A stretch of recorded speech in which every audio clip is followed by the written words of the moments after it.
చాలా మంది అయితే ట్రీట్మెంట్ అయితే బాగుందని చెప్తున్నారు. మరి ఏం పగలేదు సార్, మాకేం అనిపించలేదు. మా మంచి చనిపోయింది కూడా ఎక్స్రే చూపించాలంటే చూస్తలేరు. బయట చూపించుకున్నారు లోపల డబ్బులు పెట్టి. ఏదో డాక్టర్ దగ్గరికి వెళ్ళాలి, ఆయన వెళ్ళడానికి లేదు, సౌకర్యం లేదు. తినడానికి తిండి ఉండదు, ఆడ ఉండదు, పెద్ద ప్రాబ్లం. అమౌంట్ ఇట్లా తీసుకుంటారు సార్, 50 రూపీస్ 100 రూపీస్ అట్లా ఉంటుంది మామూలు. గేట్లు ఉన్న వాళ్ళు అడగకుండా చేయాలి. సూపరింటెండెంట్ గారు టెస్టులు రాగానే తీసుకుపోయి టెస్టులు చేసిరు.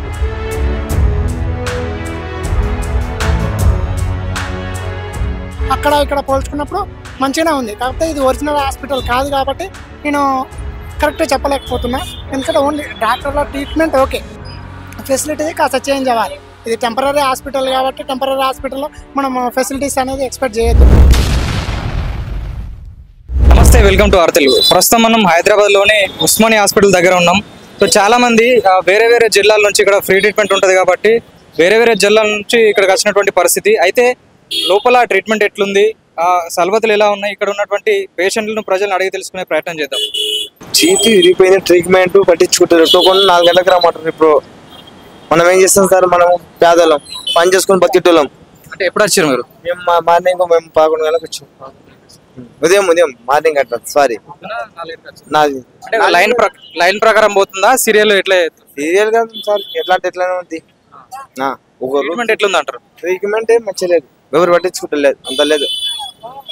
ఇన్ని లక్షలు కేటాయించి ఫ్రీగా సర్వీస్ చేస్తారు. ఇక్కడ చాలా మంది అయితే ట్రీట్మెంట్ అయితే బాగుందని చెప్తున్నారు. మరి ఏం పగలేదు సార్, మాకేం అనిపించలేదు.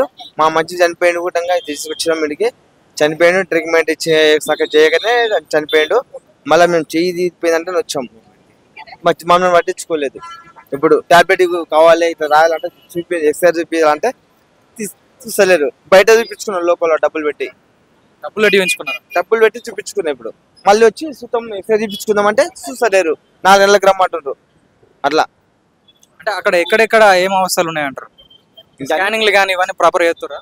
చెప్తలేరు, లోపలికి రాణిస్తారు సార్. చెప్తాము మనం ఎట్లా చెప్తాం, వాళ్ళు అసలు లోపలికి రాణిస్తలేరు. దానిలకు మెడిసిన్స్ దానికి రాని అయినప్పుడు మనం ఎట్లా చెప్తాం సార్? ఆయన్ని పాని అంటే చెప్తున్నారు మాకు, బయటికి వెళ్ళండి అంటారు. ఇంకేం చెప్తాం మళ్ళీ మేము? ఇక్కడ ఉస్మానియా దగ్గర ట్రీట్మెంట్ ఎట్లుందంటారు? మరి ట్రీట్మెంట్ డాక్టర్లతో బాగానే ఉంటుంది. వర్క్ చేసే వాళ్ళతో ప్రాబ్లం ఉంటుంది. కాంట్రాక్ట్ బేస్ మీద అయితే వర్క్ చేస్తారో వాళ్ళు లోపలికి వెళ్ళని ఇయర్ సామాన్యంగా. ప్రాబ్లం అంటే ఏంటి చెప్పగలరా? అమౌంట్ ఇట్లా తీసుకుంటారు సార్, 50 రూపీస్ 100 రూపీస్ అట్లా ఉంటుంది మామూలు.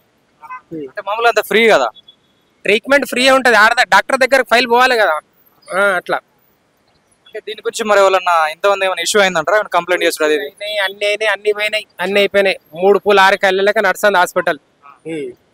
ట్రీట్మెంట్ అయితే బాగుంటారు. మరి ట్రీట్మెంట్ బాగానే ఉంటుంది, కానీ డాక్టర్ దగ్గర దాకా పోనీ పేదోడు డాక్టర్ దగ్గరికి వెళ్ళాలి, ఆయన వెళ్ళడానికి లేదు, సౌకర్యం లేదు, సామాన్యంగా లేదు. 20 రోజులు 15 రోజులు ఆడనే ఉండాలి, తినడానికి తిండి ఉండదు, ఆడ ఉండదు, పెద్ద ప్రాబ్లం. అయితే ఇప్పుడు చాలా ఏరియాలో కొంతమంది ఏమంటారు అంటే స్కానింగ్ లకు దీనికి బాగా టైం తీసుకుంటారు. కొన్నిసార్లు టైం తీసుకుంటారు సార్. ఎందుకు ఫ్రీగా అన్నప్పుడు టైం ఎందుకు తీసుకోవాలి చెప్పు? మీరు 50 రూపాయలు ఇస్తే మీకు 4 ఉండే కాడ ఒక దగ్గర కూర్చోబెడతాడు, ఒకటో నెంబర్ మీద కూర్చోబెడతాడు, తొందరగా కానివ్వండి. రిపోర్ట్ రానికి మళ్ళీ అది వేరే. ఇట్లా పైసలు తీసుకొని కూడా నడిపిస్తున్నారా? నడుస్తుంది. మీరు లోపలికి వెళ్ళి చూడండి, ఇప్పుడే మీరు లోపలికి వెళ్ళి చూడండి. ఊర్లలోకి వెళ్ళి ముసలోళ్ళు వాళ్ళు ఇల్లు వస్తారు. ఎంత ఇబ్బంది అవుతుంది తెలుసా వాళ్ళకు? చాలా ఇబ్బంది అవుతుంది. అంటే దాదాపు రోజుకు ఎంతమంది వస్తారు సార్ ఇక్కడికి మీకు తెలిసినంత వరకు?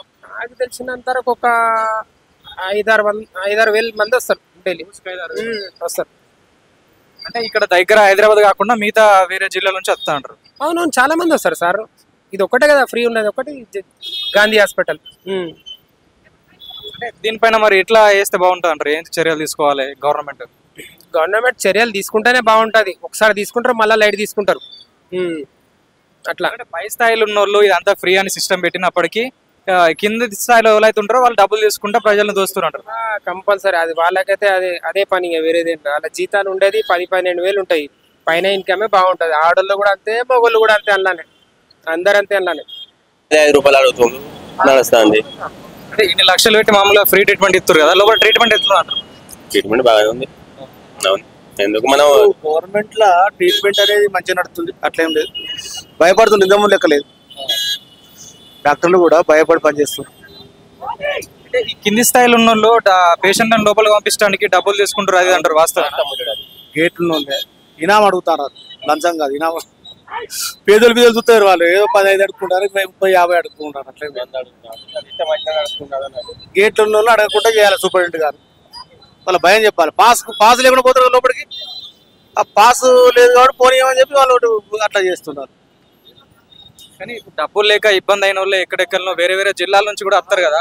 సో ఈడికి వచ్చిన తర్వాత మంచిర్యాల జిల్లా మాది, మంచిర్యాల జిల్లా అది సిరువంచప్పక కాలేజ్ దగ్గరలో ఉన్నది మా ఊరు.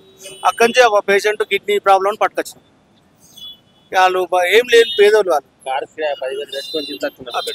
అక్కడ ఒక్కొక్క టెస్ట్ కు 25,000 గవర్నమెంట్ ప్రైవేట్ అయితే అని ఇక్కడికి తీసుకుని కానీ ఇక్కడ తప్ప వేరే మార్గం లేదు. వాళ్ళ కిడ్నీ పేషెంట్ అంటే పెద్దది కదా కేసు. వచ్చిండ్రు కానీ బాగా పేదోళ్ళు వాళ్ళు. డాక్టర్లు అయితే మంచిగా ఇస్తున్నారు. అయితే టెస్టులు రాసిన టెస్టులు జరుగుతున్నాయి. ఇక మనం సో ఇంకా లోపల ఏమైనా ప్రాబ్లమ్స్ ఏమైనా ఉన్నాయా? లోపల వస్తలేం, నాకేం కనవల్ల. అంటే మిగతా అంతా ఓకే అంటారు. టెస్టులు రాగానే తీసుకుపోయి టెస్టులు చేసారు. ఇప్పుడు చేస్తారు చెప్తారు. ఈ సూపరింటెండెంట్ గారే ఏం చేయాలంటే బయట చూపి వీళ్ళు ఉంటారు కదా, వీళ్ళ దగ్గర పేదల కూడా పట్టకుండా చూడాలి, అడగకుండా చేయాలి. నల్గొండ అన్న నకరికల్. నల్గొండ నుంచి ఉస్మానియా హాస్పిటల్ వచ్చిన ట్రీట్మెంట్ కోసం ఏం ప్రాబ్లం ఉంది? Gastric problem. ఎట్లుంది ట్రీట్మెంట్ లోపల? ట్రీట్మెంట్ మంచిగానే ఉంది కానీ ఫెసిలిటీస్ కొంచెం చేంజ్ అవ్వాలి. అంటే కొత్త హాస్పిటల్ మేబీ కడుతున్నారు కాబట్టి అక్కడ చేంజ్ అయినాక ఫెసిలిటీస్ బాగుంటాయి. ట్రీట్మెంట్ అయితే ఓకే, డాక్టర్స్ రెస్పాన్సిబిలిటీ కూడా చాలా బాగుంది. ఇబ్బంది అంటే ఎక్కడ మామూలుగా ఇబ్బంది అవుతుంది? ఫెసిలిటీస్ అంటే మేజర్గా టాయిలెట్స్ అయితే చాలా ప్రాబ్లమ్స్ అవుతున్నాయి. వాటికి డోర్స్ కానీ వెంటిలేటర్స్ కానీ ముఖ్యంగా నీట్నెస్ అనేది లేదు. డాక్టర్స్ ట్రీట్మెంట్ బాగానే ఉంది. జూనియర్ డాక్టర్స్ కోఆపరేషన్ అయినా సరే, ఏదైనా వార్డులో నర్సెస్ అయినా కూడా వాళ్ళు మంచిగా ట్రీట్మెంట్ చేస్తున్నారు. ట్రీట్మెంట్లో ఎలాంటి ఇబ్బంది లేదు. ఎందుకంటే ఇంతమందికు మా ఫాదర్కి హార్ట్ ఆపరేషన్ చేసినప్పుడు నేను నిమ్స్లో కూడా 1 month ఉన్నా.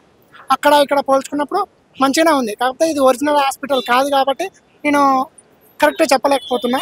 ఎందుకంటే ఓన్లీ డాక్టర్ల ట్రీట్మెంట్ ఓకే, ఫెసిలిటీ కాస్త చేంజ్ అవ్వాలి. ఇది టెంపరీ హాస్పిటల్ కాబట్టి టెంపరీ హాస్పిటల్లో మనం ఫెసిలిటీస్ అనేది ఎక్స్పెక్ట్ చేయొద్దు. కొత్త హాస్పిటల్ చేంజ్ అయిన తర్వాత ఎక్స్పెక్ట్ చేయొచ్చు. ఉన్నంత వరకైనా కాస్త నీట్నెస్ మెయింటైన్ చేస్తుంటే బాగుండేది. అంటే బిల్డింగ్ ఓల్డ్ బిల్డింగ్ కాబట్టి ఇది అఫ్జల్గంజ్, మేబీ మనం ట్రీట్మెంట్ ఒకటే ఎక్స్పెక్ట్ చేయాలి, అంతేగాని ఫెసిలిటీస్ అనేది ఎక్స్పెక్ట్ చేయొద్దు. అయితే చాలా మంది ఏమంటారు అంటే ఇక్కడ కింది స్థాయిలో ఉన్న వాళ్ళు లోపలికి పోనీకి డాక్టర్ని కన్సల్ట్ కావడానికి డబ్బులు తీసుకుంటారు అది అంటారు, వాస్తవమేనంటారా? అది మాకైతే ఫేస్ అవ్వలేదండి. డబ్బులు తీసుకోవడం అనేది మాకైతే ఏం ఫేస్ అవ్వలేదు. మేము డైరెక్ట్ మాకు అక్కడ ఇక్కడ head of the professor Ramesh sir ఉన్నారు, అతని ద్వారా వచ్చినాం డైరెక్ట్. కాకపోతే ఇక్కడ అలాంటిది అయితే నాకేం ఫేస్ అవ్వలేదు.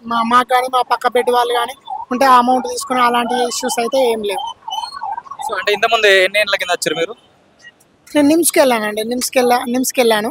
నిమ్స్లో 1 month మా నాన్నకి హార్ట్ ఆపరేషన్ చేసి ఒక 3-4 years బ్యాక్ నిమ్స్లో ఫెసిలిటీస్ అక్కడ బాగున్నాయి. కానీ నాకు నిమ్స్ అయినా సరే ఇక్కడైనా సరే ఇక్కడ మనీ ప్రాబ్లం అయితే ఏమి ఇబ్బంది ఏం లేదు. ఇప్పుడు వీడికి ఇప్పుడే వచ్చారా, గతంలో ఎప్పుడైనా వచ్చారా ఇదే ఉస్మానియాకు? ఇదే ఫస్ట్ టైం అండి. ఇదే ఫస్ట్ టైం. కానీ ఫెసిలిటీస్ ఒకటే చేంజ్ అవ్వాలి.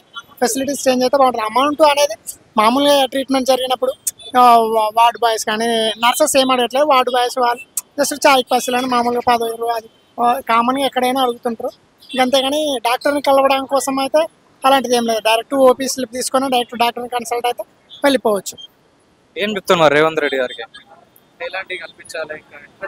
చాలా మంది డబ్బులు లేక ప్రైవేట్ హాస్పిటల్లో ట్రీట్మెంట్ చేసుకోలేక ఇబ్బందులు పడుతూ ఉంటారు. సో ఎన్నో వేరే వేరే జిల్లాల నుంచి ఇక్కడికి వస్తూ ఉంటారు. సో ఇక్కడ హైదరాబాద్లో ఉన్న ఈ గవర్నమెంట్ హాస్పిటల్లో ఫెసిలిటీకి ఎలా ఉండాలి, ఏముండాలి మీ అభిప్రాయం?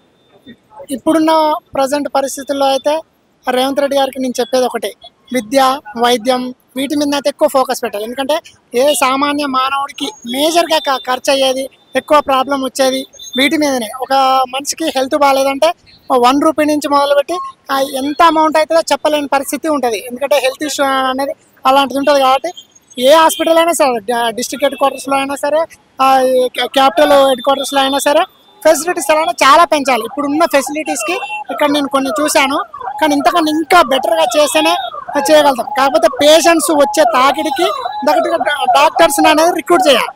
డాక్టర్ని రిక్రూట్ చేసి డాక్టర్స్ ఎక్కువ మంది ఉంటే పేషెంట్స్ కూడా వాళ్ళు కూడా ఎక్కువ అందించగలుగుతారు. ఎక్కువ పేషెంట్స్ ఉండి తక్కువ డాక్టర్స్ ఉన్నప్పుడు వాళ్ళు ట్రీట్మెంట్ కూడా సరిగ్గా ఇవ్వలేరు. నేను రేవంత్ రెడ్డి గారు చెప్పేది ఏంటంటే ఫెసిలిటీస్ అనేది ఎక్కువ కల్పించండి. అదేవిధంగా ఎక్విప్మెంట్స్ అంటే హాస్పిటల్లో కావాల్సిన ఎక్విప్మెంట్స్ అంటే ఒక 10 మంది పేషెంట్స్ ఉన్నారనుకో, అక్కడ ఒకటే మిషన్ ఉందనుకోని అది అది అంత ఈజీగా పని అవ్వదు. ఇంకొక ఎక్కువ ఎక్విప్మెంట్స్ ఉంటే ఆ పేషెంట్స్కు ఎక్కువ వర్క్ అవ్వడం అనేది జరుగుతుంటుంది. డాక్టర్స్ని పెంచండి, అదేవిధంగా ఎక్విప్మెంట్స్ పెట్టండి, ఫెసిలిటీస్ కూడా పెంచండి. నేనైతే రేవంత్ రెడ్డి గారికి అయితే ముఖ్యంగా సామాన్య మానవుడు కోరుకునేది హాస్పిటలైజేషన్. ఈ హాస్పిటలైజేషన్ని ఎక్కువగా ఖర్చు పెట్టాలని నేను కోరుకుంటున్నాను. ఎందుకంటే ప్రతి ఒక్కదానికి దేనికి ఖర్చు పెట్టినా అవి మనిషి ప్రాణం కోసమే కదా, మనం ఎంత కష్టపడ్డ మనిషి ప్రాణం కోసమే. కాబట్టి ఆ ప్రాణాన్ని కాపాడుకోవడం కోసమే రేవంత్ రెడ్డి గారు ఖర్చు పెట్టవలసిందిగా రేవంత్ రెడ్డి గారు నా విజ్ఞప్తి.